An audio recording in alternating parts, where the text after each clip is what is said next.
ask, how much do you understand about liberalism? So you have heard about it, or you have not heard about it.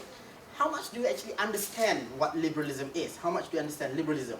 This is a very interesting finding. A great majority, 78%, these two here, 2% says that they are unsure about liberalism, 42% says they don't understand at all, 34% says they don't understand, level of understanding is not very much. So in total, 78% admitted that they are either unsure or they don't know what liberalism is. 78%, that's a big chunk of the population.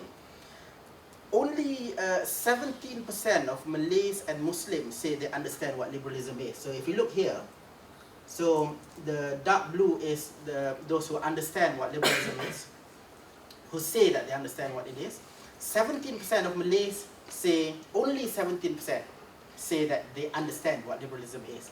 You look at the religious breakdown, so 17% as well say they understand. Non-Muslim, a higher percentage say they do not understand as well. So basically what the point here is, the lowest level of understanding actually comes from the Muslim population. And where does the debate actually happen? Is among the Malay Muslim population. It's a very interesting finding. Astonishing 81% here of those aged under 40 say that they do not understand liberalism as well. So this is a self-admission. So if you ask the question, who is the most active people on Twitter, it's unlikely to be the pensioners aged 75 and above. This is likely the younger population. 81% of them say that they do not understand what liberalism is. So then we went on to ask, can you please explain to us what does liberalism mean to you? You can see here, so it's an open-ended question, and you can see here that the range of answers is really big. But the interesting thing is here. So 55% of the total sample population says that they're not sure what liberalism is. It's an open-ended question. You can say anything that you want. So the range is very wide, but the biggest chunk says that they are not sure. Below 40 years old, 60% says they're not sure, and so on. So among Muslim population, 64% say they're not sure. So that emphasizes the point that the level of understanding is very low. And we then dig deeper about the understanding of liberalism. And when we dig deeper into the data, what we found is the actual number of people who say that liberalism is bad for the country is actually in the minority, very small minority. Only 13% of non-Muslim and 29% of Muslims think liberalism is a bad concept for Malaysia. The vast majority of the population says that they say that it is either good or they're not sure, but the vast majority says it's good. And when we ask the reason why is it that they feel liberalism is bad, almost all the answers relate to Islam or being a Malay.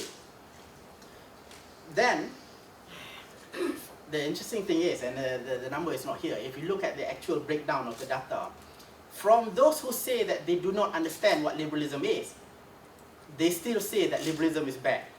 So they don't know what it is, but they just say that it is bad. 20% say it is bad. So 20% of people, despite not knowing what it is, still say that it is a bad concept.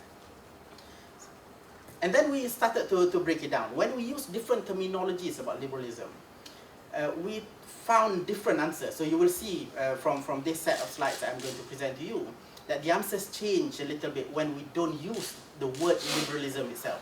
We broke down the concept of liberalism into political liberalism, social liberalism, and economic liberalism. And then we asked them about specific components of those elements. What do you think of them? The opinion changes. And when you see this, the data here, what you will see is that there is the disagreement shown by the minority of people is actually really caused by lack of understanding. You will see this more here now. So when we ask about political liberalism, I guess the conclusion here is the level of support that we have for liberalism really varies when you start defining what liberalism actually means. The level of support for political liberalism, the level of support for social liberalism is much higher than the level of support for economic liberalism.